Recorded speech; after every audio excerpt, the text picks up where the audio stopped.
Olá, meu nome é Sandro e eu sou um estudioso da teologia e da Palavra de Deus. Tenho nas minhas mãos o livro Enciclopédia Histórico-Teológica da Igreja Cristã e gostaria de ler um dos artigos dessa enciclopédia para você, que é sobre a plenitude dos tempos. A expressão aparece 2 vezes no Novo Testamento, em Gálatas 4:4 e Efésios 1:10. Esses 2 versículos abrangem a totalidade do plano redentor de Deus na história, ou Heilsgeschichte, a história da salvação, a história santa. Gálatas 4:4 refere-se ao período antes do nascimento de Cristo. Israel tinha esperado o Messias durante séculos. Viera o exílio, a volta à pátria já ocorrera, a Pérsia caíra, a Grécia caíra, a opressão dos Seleucidas tinha chegado e se afastado, e finalmente houvera a ascensão de Roma. Onde estava a redenção? Porque Israel ainda gemia? Essas mesmas perguntas podiam ser feitas, quer se procurasse a purificação espiritual de Israel, quer a sua restauração política. Paulo usa essa expressão, que literalmente indica o tempo determinado para a maioridade de uma criança, para indicar que Deus estaria pronto para agir somente quando a história tivesse amadurecido até um determinado ponto. Tradicionalmente, essa maturidade tem sido vista como uma combinação entre a língua e cultura gregas muito difundidas e a pacificação política e o sistema de transportes romanos que facilitavam a divulgação do Evangelho. Poderíamos acrescentar também a situação de opressão social na Palestina e a existência de sinagogas judaicas legalmente autorizadas nas regiões do Mediterrâneo. Paulo, no entanto, está pensando em algo mais profundo. Assim como em Gênesis 15:16, Deus ainda não estava disposto a agir. Ele esperou com paciência até que os aspectos internos e externos da história estivessem exatamente no lugar, antes de ele enviar o seu filho. Não houve acasos. Deus operou através da história e controlou-a. Confronte Marcos capítulo 1, versículo 15. Mateus capítulo 13, versículo 11 e versículos 16 e 17. Em Efésios capítulo 1, versículo 10, no entanto, Paulo está olhando em outra direção. Reconhece que a redenção foi realizada na cruz, mas é demarcada na história. O mistério, Romanos 16, 25 a 26, Efésios 1, 9, capítulo 3, versículos 4 e 5 e Colossenses 1, 26, que é esse plano de unir todas as coisas em Cristo, está sendo elaborado na igreja à medida que o Evangelho é propagado.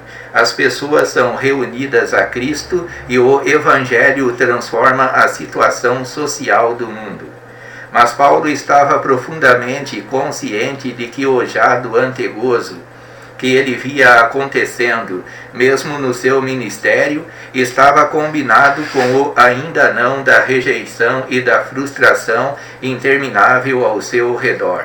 Confronte Romanos 8, 18 a 25.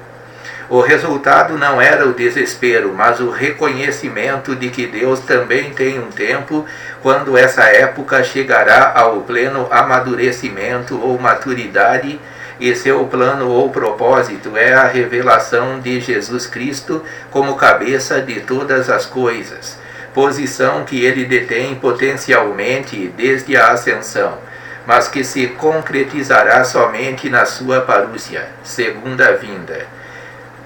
Esse artigo é de P.H. Davids, um dos colaboradores dessa enciclopédia. Então nós vemos aqui aquilo que é chamado pelos teólogos de Heilsgeschichte, que é a história da salvação, a história santa. e o ponto culminante tinha chegado, porque chegando à plenitude dos tempos, Deus enviou seu Filho, nascido de mulher, nascido sob a lei, para que resgatasse aqueles que estavam debaixo da lei. A vinda de Jesus veio no tempo certo. Tudo estava preparado, como nós vemos nesse artigo.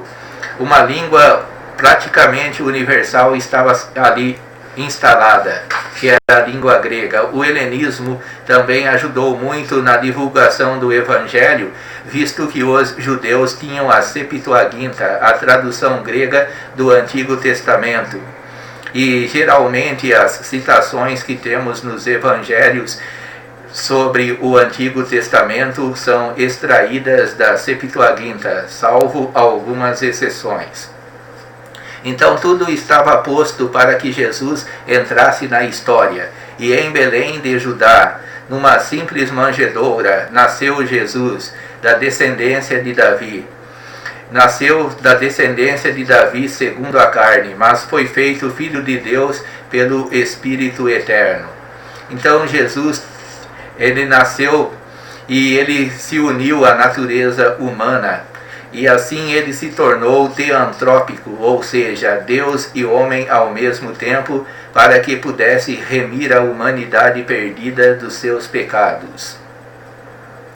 E aqui nós vemos o mistério que estava oculto ser manifestado. Um mistério nas Escrituras é uma coisa que outrora estava encoberta, mas que agora está sendo divinamente revelada. Mistério não é um enigma indecifrável nas Escrituras, mas mistério diz respeito a isso, a algo que está sendo revelado, que outrora estivera escondido, mas que no tempo certo Deus revelara.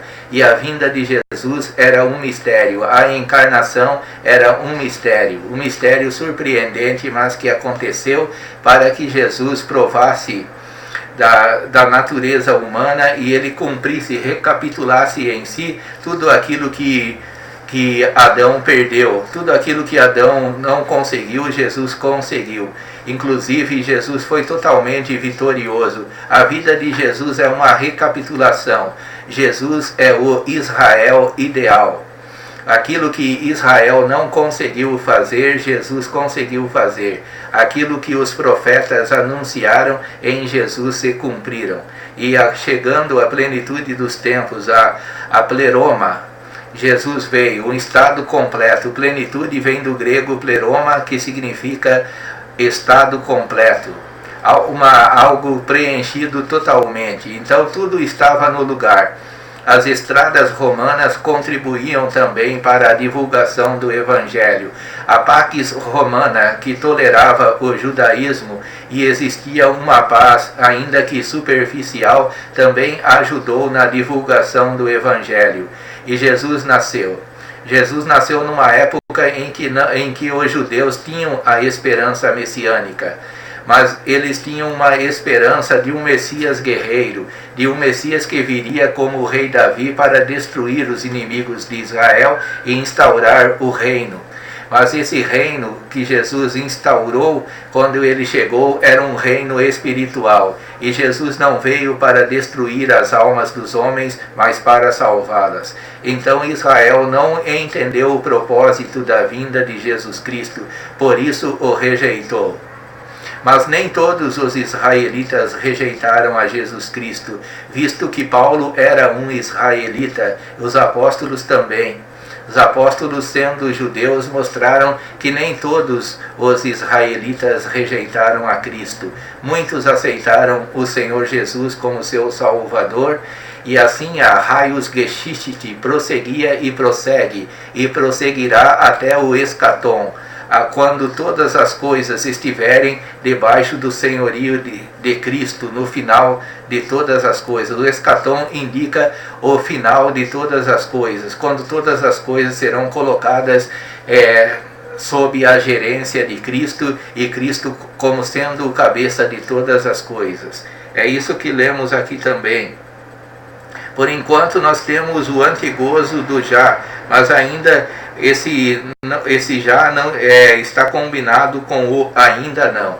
Ou seja, já temos o gosto da vitória, já temos a prelibação celestial, mas ainda não chegou, mas chegará, assim como Jesus veio na plenitude dos tempos, como está em Gálatas 4:4, morreu, ressuscitou, ascendeu ao céu, um dia ele voltará para que todas as coisas convirjam para Cristo. Isso não significa universalização, ou seja, que todos no final serão salvos, como a ideia da recapitulação de Orígenes trazia à mente daqueles que eram origenistas. Não existe universalismo nas Escrituras, existe proposta de salvação para todo aquele que crê. Todo aquele que crê não é condenado, mas será salvo pelo poder de Jesus Cristo. E pode-se dizer que já está salvo no momento em que ele recebe a Jesus Cristo no seu coração.